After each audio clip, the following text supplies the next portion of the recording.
Some Maya rituals didn't just involve death, they involved pulling hearts out of living people. Others chose to inflict wounds on themselves with stingray spines, offering pain instead of life. And at Chichen, Itza victims were tossed into a sacred sinkhole believed to lead to the underworld. Their bodies and sometimes their treasure still lie at the bottom. These are dark ancient Maya secrets that were meant to stay buried.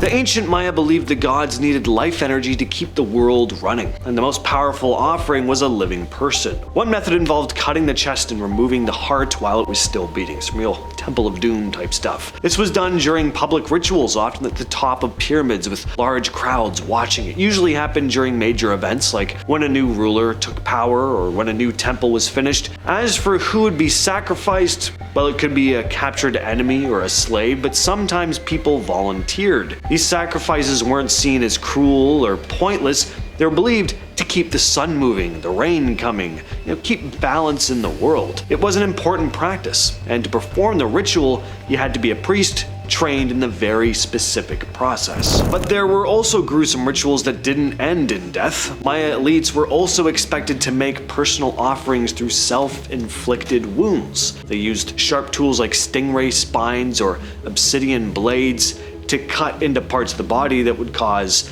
serious pain. The tongue, ears, or even more sensitive areas. The offering would be collected on paper or cloth and burned, so the smoke could carry messages to the spirit world. It was considered one of the most powerful ways to communicate with ancestors or gods, especially during important events like royal births or deaths. These rituals were done in private and in public, and the more pain involved, the more meaningful the act was seen to be. The carvings left behind show rulers hunched over, bleeding, sometimes pulling thorned ropes through their tongues. That's a famous one. Only the most dedicated or powerful people were expected to do these rituals. Giving something from their own body was seen as a serious act of commitment, something that could open a direct line to the forces they believed ruled the universe. At Chichen Itza, there's a massive sinkhole called the sacred Cenote. The Maya used it for offerings during major ceremonies, especially when there was a crisis. Archaeologists have pulled out human remains, carved jade, gold, obsidian blades, basically treasure, and bones, which are treasure to archaeologists as well. So some of the bones show signs of trauma,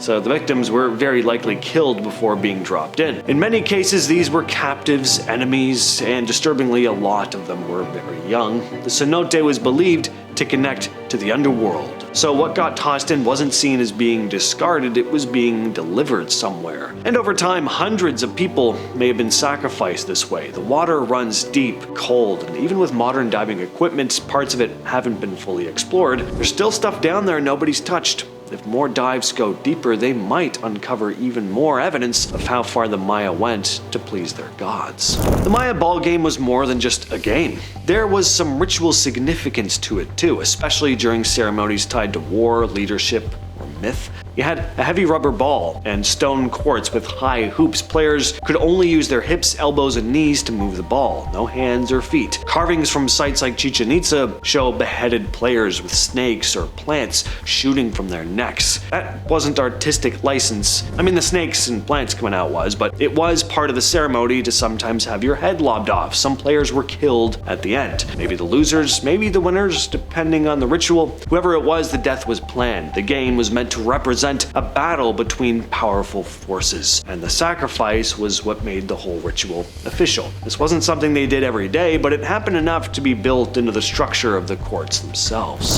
The Maya didn't just rely on rituals and offerings, they also used powerful substances to push themselves into altered states. These are the rituals I'd be looking forward to instead of being dropped into a pit or having my still beating heart ripped out of my chest. Call me crazy though. Shamans, priests, and rulers would eat or inhale hallucinogens during ceremonies meant to communicate with spirits, gods, or their ancestors. These rituals were serious, often performed when major decisions needed to be made. Substances included mushrooms, the venom of the bufo toad, and enema mixtures made from fermented plants and stuff. Yeah, enemas, right up the back door. They believed the effect hit harder and faster that way, which, from what I've heard, is very true. So how do we know all this though?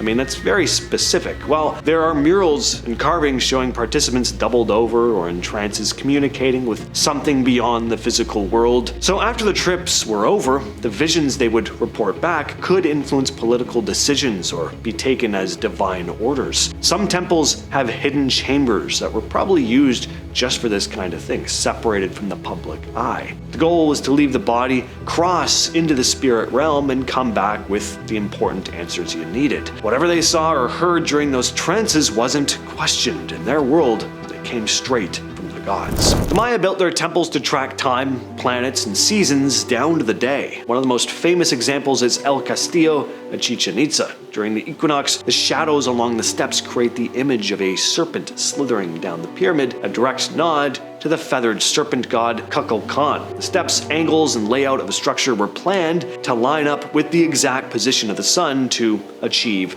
the effect. The Maya believed their gods operated on this cosmic schedule, and if you didn't honor it at the right moment, things could fall apart. The calendar system ran across multiple cycles, some lasting hundreds or even thousands of years. They tracked to Venus, eclipses, solstices, and equinoxes, using that info to guide things like their rituals, farming, and the transition of power. A lot of the temples weren't just for spiritual practices, they were observatories. Even isolated ruins will often line up with something, a star, a horizon point. This obsession with the stars shaped how they ran basically everything. There are still alignments researchers are trying to decode, especially in deeper jungle sites that haven't been fully mapped or cleared. Alright, back to some gory stuff. We all know human sacrifice was a thing, but some Maya rituals went beyond that and involved eating parts of the victims afterward. The practice shows up in carvings, pottery, and stories from Spanish colonials. In some ceremonies, parts of the body, even the limbs or organs, were cooked and eaten by priests or ruling elite. The idea is that by eating part of the person who had just been offered to the gods, you were absorbing their strength, their soul, or whatever powerful energy the ritual had brought forth. Sometimes it happened in the middle of festivals, right out in the open. Other times it was more private, only for the more important elites to see. Some stories even go that prisoners of war were kept alive and fattened up before these ceremonies. The people chosen for this weren't always random. In some cases, they were considered sacred or blessed for being part of the ritual. Some of the stories from the Spanish are brutal in how they described it, and it's got to be taken with a grain of salt. Not all of them are reliable, but the act of eating people itself, there's enough evidence to prove that actually happened. Archaeologists have found bones with burn marks, like butcher-style cuts and scraping that would have probably been, getting all that juicy meat off the bone.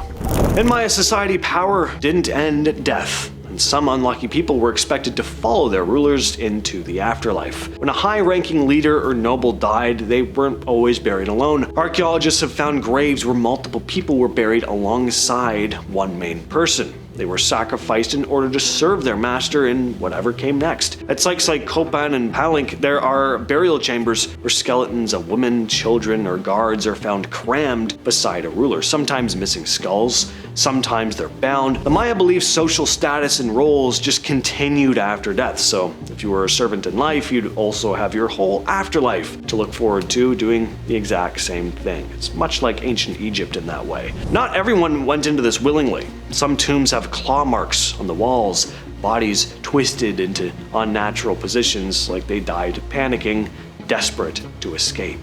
The Dresden Codex is one of the last Maya books still around, and it's got some pretty spooky stuff inside. It's packed with charts tracking the stars, eclipses, and Venus, and it makes predictions about future events. But the parts that have always really grabbed people's attention are the bits that seem to hint at the end of the world. That's what kicked off all the 2012 doomsday panic. Of course, we're still around, so it was bogus. What the Codex actually is talking about is the end of a calendar cycle, not a giant fireball wiping out humanity. To the Maya, it just meant the end of an era and the start of a new one. Still, they took this stuff very seriously. Their calendar wasn't just for tracking time, it was tied to fate, religion, power. If a big date was coming up, it meant something huge was going to happen. Usually a new king, or maybe a reset for the world as they knew it.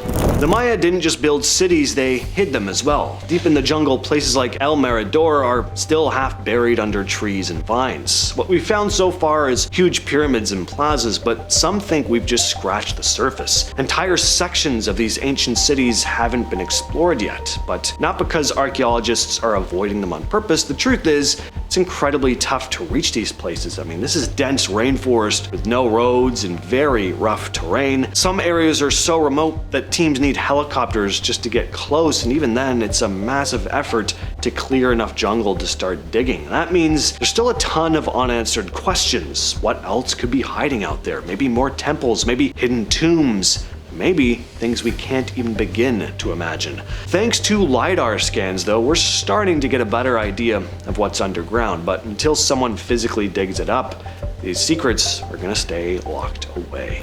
I've been your host, James, and I will catch you, yes, you specifically, in the next video.